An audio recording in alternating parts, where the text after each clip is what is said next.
जी, अस्सलाम वालेकुम ज़ैद पटेल साहब। वालेकुम सलाम जी। जी मेरा सवाल पहले ये है कि अगर कोई शख्स इस फ़िलॉसफ़ी में मानता है कि बर्थ, डेथ और एक साइकिल चला आता है। अगर आप अच्छे काम करोगे तो नेक्स्ट जन्म में आप इंसान बनोगे और बुरे काम करोगे तो आप मतलब कोई जानवर या फिर ऐसे कोई मतलब लोअर क्रिएचर बनोगे। तो हम उनको कैसे समझाएँ कि लाइफ़ एक ही है, ज़िंदगी एक ही है, मौत एक ही बार ही आनी है और हम एक ही बार ही हमको रिज़रेक्ट किया जाएगा। हम उनको लॉजिकली और रैशनली मुख्तसर तरीके से कैसे समझाएँ? जी, जी, जी, बहुत सारे तरीके हैं। सोचो देखो ये आपको दिख रहा है ये जी, बुक है ना, ये नोटपैड है। जी, अब जी। इसके अंदर मैं ये नोटपैड ऐसे ही यहाँ से अभी अभी मँगाया है, किसी का लिखा हुआ है नोटपैड। तो मैं क्या जी। देख रहा हूँ सुनो, हाँ, दिख रहा है? उम, हाँ, कितनी लाइन लिखी हुई है? 1/4 लिखा हुआ है।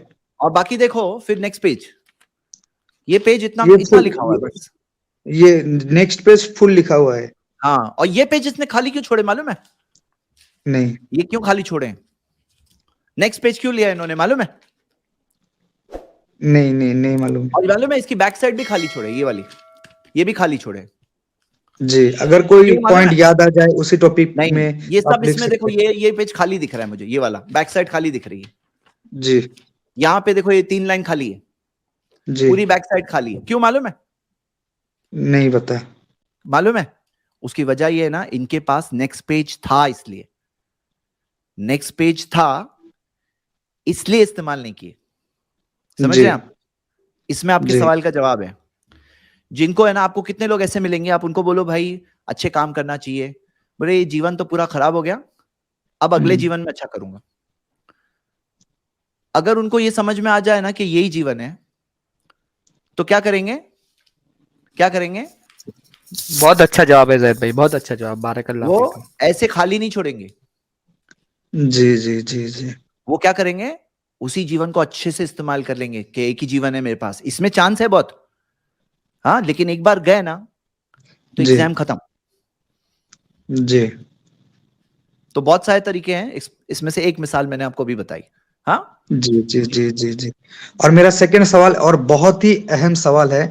मैंने काफ़ी सारे लोगों को पूछा है लेकिन मुतमईन जवाब नहीं मिला। मैं आपसे वो आंसर चाहता हूँ कि अगर क़यामत के दिन हम लोग जैसे हम मुसलमान लोग हैं, हम अल्लाह को कह सकते हैं कि अगर ये हम लोग हदीस से पढ़ते हैं कि अगर किसी शख्स में थोड़ा-सा भी ईमान बचा होगा तो जहन्नम के गुज़रने के बाद उनको लास्ट में जन्नत दिया निकाला जाएगा। जाएगा। लेकिन जी लेकिन अगर कोई अगर अगर मैं मुस्लिम परिवार में पैदा हुआ हूँ इसलिए शायद मैं अगर कोई गुनाह माफ करके जन्नत अगर कोई गुनाह है तो सजा पाकर मैं जन्नत में जा सकता हूँ। लेकिन अगर मैं ही अगर एथियस्ट परिवार में पैदा होता, तो मेरे जी माँ-बाप जो सिखाते वो सीखता या फिर कोई गैर मुस्लिम मज़हब में अगर मैं पैदा होता, तो मैं वही करता। तो ये इसमें थोड़ा ये तो कहना नहीं चाहिए अगर अल्लाह थोड़ा नाइंसाफ़ी नहीं करता अगर नाइंसाफ़ी नहीं कर रहा है, अगर कोई टेस्ट ले रहे हैं आप, अगर किसी 5 बच्चों का आप टेस्ट ले रहे हैं, सबका पेपर आप सेम रखेंगे। ऐसा है सबका पेपर आप डिफरेंट आप डिफरेंट नहीं रखेंगे। एग्जाम पेपर हर साल सेम आता है, हर साल तो सेम नहीं आता। ये नाइंसाफी नहीं है? जी, सुनो, आपका पेपर अलग है, मेरा पेपर अलग है। जी, हाँ, एक एथियस्ट घर में पैदा होने वाले का पेपर अलग है, लेकिन जजमेंट फेयर होना चाहिए। एग्जाम अलग यस अलग हो, लेकिन हुँ, जजमेंट फेयर हो, कि जिसके हालात जैसे उससे वैसा वैसा उससे एक्सपेक्टेशन। जी, मान लो कि रेस है, और रेस के जी, अंदर कोई एक शख्स है जो कमजोर है, हाँ थोड़ा जी, सा कमजोर है, जी, उसको बोलेंगे जी, तुम 100 मीटर भागो, और जो ज्यादा सेहतमंद है उसको बोलेंगे तुम 200 मीटर भागो। जी, जजमेंट फायर होना चाहिए। अल्लाह ताला किसी पे भी जुल्म नहीं करेगा, सूरह फोर्स 40 कुरान में, इन्नल्लाह ला जी, यज़लिमु मिस्काला ज़र्रा, अल्लाह जर्रा बराबर जी, नाइंसाफी नहीं करेगा। लेकिन जो जी, एथियस्ट है ना, आप सोचो, जी, कोई एथियस्ट है, घर में पैदा हुआ, एथियस्ट घर में पैदा हुआ, क्या वो ये नहीं सोचता है कि एक मक्खी हम लोग नहीं बना सकते? हाँ, वो हुँ, ये नहीं सोचता है कि ये इतने बड़े यूनिवर्स कैसे बना, डीएनए में इतना कोड आया कैसे आया? सॉफ्टवेयर कोड क्या खुद ब खुद आ जाता है? इतना बड़ा कोड डीएनए के अंदर कोड है, इतने सारे जो फिजिकल कांस्टेंट्स है, इतनी सारी चीजें हैं, छोटे डीएनए से लेकर बड़े यूनिवर्स तक लेकर, तो उसको हुँ, देखने के लिए अकल तो दी है, सोचने देखने के लिए आंखें दी अल्लाह ने, सोचने के लिए अकल दी है। वो देखे और सोचे तो उसको ये बात समझ में आएगी कि खुद से तो नहीं बना, ये खुद से नहीं बन सकता है, इसका कोई बनाने वाला होना जरूरी है।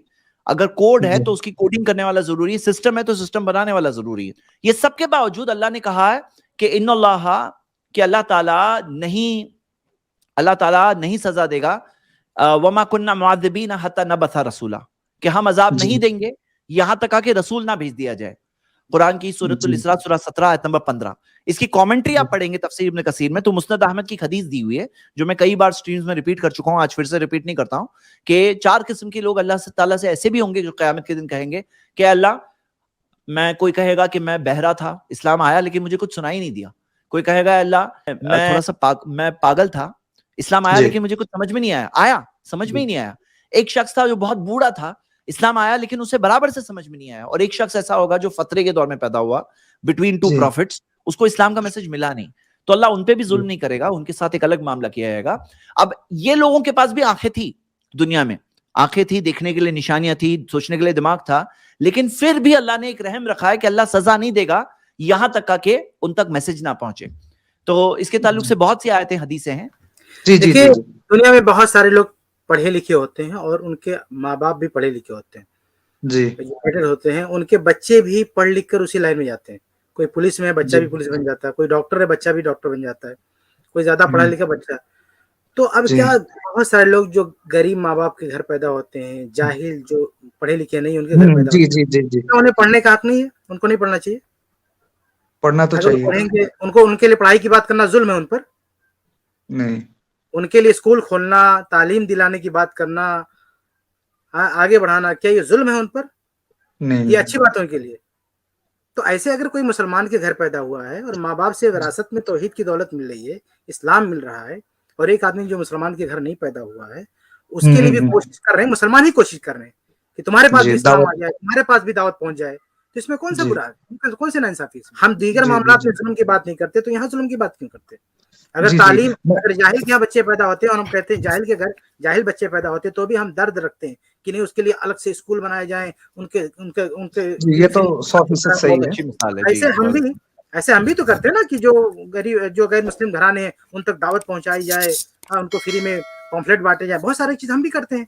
इसमें क्या फर्क है? जी। इसमें जुल्म की बात Just- एक बात मैं ये बोलना Okay, चाहूंगा ना कि देखिए, अल्लाह ताला पे जब हम तवक्कुल की बहुत सारी बातें करते हैं ना, कि अल्लाह पे तवक्कुल करें, भाई जी। आपने अल्लाह ताला को खालिक मान लिया, आदिल मान लिया, तो तवक्कुल का अल्लाह ताला पे एक तकाजा ये भी है कि आप माने कि वो इंसाफ करेगा, वो ना इंसाफी नहीं करेगा।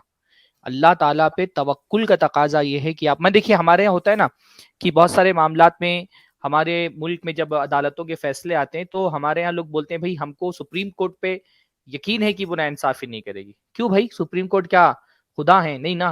लेकिन क्योंकि हमको अपने मुल्क के दस्तूर पर यकीन है, तो हम कहते हैं कि हमको अदालत पर यकीन है।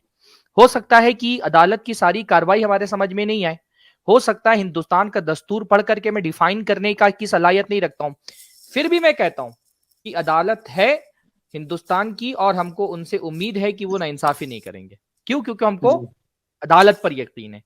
तो अल्लाह ताला की जो अदालत है ना, वो दुनिया की किसी भी अदालत से ज्यादा बड़ी है। तो अल्लाह पे आप भरोसा रखिए कि अल्लाह नाइंसाफी नहीं करेगा आपके साथ। जिस अल्लाह ने, ये हम इंसाफ नाइंसाफी वाली बात क्यों करते हैं, ये हमारे नेचर में अल्लाह ताला ने डाला है ना। तो जिस अल्लाह ने हमारे नेचर में इंसाफ डाला है, हमारी फितरत, ये इंसाफ लफ्ज हमको अल्लाह ताला ने सिखाया है। हमको कैसे आया इंसाफ लफ्ज का माना? ये अल्लाह ताला ने सिखाया है। तो जो अल्लाह, जिसने हमको इंसाफ करना सिखाया है, जिस अल्लाह ने इंसाफ की सोच हमारी नेचर में इंस्टॉल की है, उस अल्लाह रब्बुल आलमीन पर हमको भरोसा करना चाहिए कि वो नाइंसाफी नहीं करेगा। हाँ, हो सकता है कि उसके इंसाफ को हम डिफाइन ना कर पाए। जैसे मैंने बताया कि भाई हो सकता है कि सुप्रीम कोर्ट के किसी फैसले को मैं, क्योंकि मैं जो है ना वो दस्तूर की बारीकियां, कानून की जो टर्मिनोलॉजीज होती हैं, हो सकता है मैं ना उसको डिफाइन कर पाऊं, क्योंकि भाई मैं एक हिंदुस्तान के कानून का माहिर नहीं हूं। फिर भी मैं ये कहता हूं मुझे हिंदुस्तान की अदालत पे भरोसा है। तो जब मैं कहता हूं मुझे हिंदुस्तान की अदालत पे भरोसा है, तो ये मेरा एतमाद है उस पर। ये जो दुनियावी अदालत पर जो एतमाद है ना, अल्लाह की अदालत पर उससे ज्यादा एतमाद होना चाहिए कि अल्लाह इंशाअल्लाह ताला किसी बंदे के साथ नाइंसाफी नहीं करेगा, असली इंसाफ वही करने वाला है। बिल्कुल जी। जी। अगर दो बच्चे, सपोज एक्स और वाई, दो बच्चे एक मुस्लिम परिवार में और वाई जो है गैर मुस्लिम परिवार में पैदा हुए, बच्चा पैदा हुए, उनके माँ बाप जैसे उनको परवरिश करेंगे, जैसे सिखाएंगे। अगर मुस्लिम जो है उनको कुरान सिखाएगा, हदीस सिखाएगा, अगर गैर मुस्लिम आए तो बुत परस्ती की तरफ सिखाएंगे, ऐसा कुछ सिखाएंगा। लेकिन वो एक ही साथ में पैदा होगी, लेकिन माँ बाप जैसे परवरिश करेंगे वैसे ही बच्चा होगा, तो वैसे ही मतलब वो सीखते हैं। तो एक्स तो अल्टीमेटली वो जन्नत में जाने वाला है, लेकिन वाई तो अल्टीमेटली जहन्नम में जाने वाला है। तो ये दोनों में थोड़ा ये क्या बोलते हैं उसको, मतलब इनजस्टिस नहीं लग रहा है? ठीक है, तो मैं जरा, क्योंकि सवाल बार बार आ रहा है, मैं एक बार अच्छे से बता दूं। देखिए आप, ये देखिए आपकी स्क्रीन के ऊपर है कि अल्लाह ने जी क्या कहा, मैं सजा नहीं दूंगा किसको, हत्ता न बसा रसूला, यहां तक कि रसूल ना आ जाए। इसी वजह से जहन्नम में जो लोगों को डाला जाएगा ना, सबसे पूछा जाएगा क्या तुम्हारे पास कोई डराने वाला नहीं है, और सब कहेंगे कद जा अना नदीर, हमारे पास डराने वाले आए। यानी जहन्नम में अनवांट लोग नहीं डाले आएंगे जिनको कोई मैसेज नहीं मिला। तो अब जो आप बता रहे हो ना कि जो पर्सन है उसको अगर मैसेज नहीं मिला तो उसके साथ क्या मामला होगा, ये देखिए इस हदीस में मिलता है। इस हदीस में क्या आता है, ये हदीस जो कोई रेफरेंस मांग रहा था ना, ये हदीस आपके सामने है। और ये हदीस के अंदर आता है 4 किस्म के लोग होंगे, जो मैंने अभी थोड़ी देर पहले बताया, जिनको मैसेज नहीं मिला तो वो अल्लाह से क़यामत के दिन शिकायत करेंगे। और अल्लाह ताला उनसे कहेगा कि अल्लाह उन पे कोई नाइंसाफी नहीं करेगा। और उस दिन उनसे कहा जाएगा कि तुम आज वादा करो। वो लोग वादा करेंगे, मुआहदा करेंगे, और अहद करने के बाद कि अल्लाह की बात मानेंगे। अल्लाह कहेगा कि आज के दिन ये फरिश्ता तुम्हारे लिए रसूल है, और फरिश्ता रसूल बना के भेजा जाएगा, और वो लोग वादा उनसे लिया जाएगा कि वो फरिश्ते की बात मानेंगे। अब फरिश्ता जाकर उन्हें कहेगा, ले जाकर कहेगा एक जगह पर जहां उन्हें आग दिखेगी, कहेगा कि उदखुलू, इसमें जाओ, अंदर चले आओ, आग के अंदर चले जाओ। तो जो लोग अंदर जाएंगे तो लौ दखलूहा कानत अलैहिम बरदम व सलामा, जो लोग उसमें अंदर जाएंगे वो लोग उसे ठंडक और सलामती वाली पाएंगे। जैसे इब्राहिम अलैहिस्सलाम को आग में डाला गया तो वो आग उनके लिए ठंडक और सलामती वाली थी। तो ये लोग अगर अल्लाह की फरमाबरदारी करेंगे निशानियां देखने के बाद क़यामत के दिन, तो वो लोग जन्नत जाएंगे। कौन थे ये लोग गैर मुस्लिम थे। ये गैर मुस्लिम थे। पता क्या चला कि ये 4 किस्म के लोग जो बताए गए, आप समझ लीजिए, अगर ये अल्लाह की बात मानेंगे क़यामत के दिन तो वो लोग जन्नत में जाएंगे, और नहीं मानेंगे तो जहन्नम में जाएंगे। तो यानी क्या पता चला, बाज लोग, जैसा आपने कहा ना कोई मुस्लिम नाम वाला है, लेकिन मुस्लिम नाम वाले होते हैं लेकिन मुनाफिक भी होते हैं, बाज लोग अंदर से मुस्लिम नहीं होते हैं, तो वो लोग जहन्नम जाएंगे, बल्कि जहन्नम के सबसे निचले तबके में जाएंगे। मतलब मैं मुनाफिक जब कह रहा हूं तो बात क्लियर हो कि उसके पास इस्लाम नहीं है, ईमान ही नहीं है। मैं कमजोर ईमान वालों की बात नहीं कर रहा हूं, जो कमजोर ईमान जी वाले जी, हैं, मैं मुनाफिक के जो उनके पास तीन ईमान ही नहीं। तीन तो तीन अलामतें मुस्लिम है जो लेकिन बताई मुनाफिक है तो गई। जहन्नम में जाएगा, और नॉन मुस्लिम है, पैगाम नहीं मिला लेकिन हक का तलाशी था, हक के पे तलब करने, अमल करने वाला था, वो जन्नत जाएगा। तो आपके सवाल का जवाब है, लेकिन एक बात याद रखिए कि ये दुनिया जो है इम्तिहान की जगह है। कितने सारे लोग हैं जो हक को देख के आंखें बंद करते हैं, मुंह मोड़ते हैं, नहीं मानना चाहते, क्योंकि उनकी ख्वाहिशात के मुताबिक नहीं, हमारी समाज माशरा उनके लिए वो ज्यादा जरूरी होता है। हाँ, जी, लेकिन इसमें बात ये भी याद एक जो रखिए, आयत है सनूरी ही मायाती ही, वो उसमें थोड़ा इलाबोरेट करेंगे। सूरह फुसिलत की आयत जो है सनूरी ही हाँ, मायात, तो अल्लाह कुछ ताला है। निशानियां बताएगा उन्हें जमीन के दूर दराज इलाकों में, उनके खुद के नफ्सों में। सूरा 41 वर्स 53, ये जो आयत आप बता रहे हो, तो वो निशानियां जी भी है। उसके जी बावजूद अल्लाह ताला ने कहा कि अल्लाह किन्हें जहन्नम में डालेगा, जो मिम्बा दिमा तबय्यन लहुल हुदा, जो हक वाजे होने के बाद भी उसको इनकार करते, रसूल की मुखालिफत करते हैं, हक वाजे होने जी। के बाद भी। हाँ, तो ये बात है। रहमान या रहमान साइदनी या रहमान इशरह सदरी कुरआन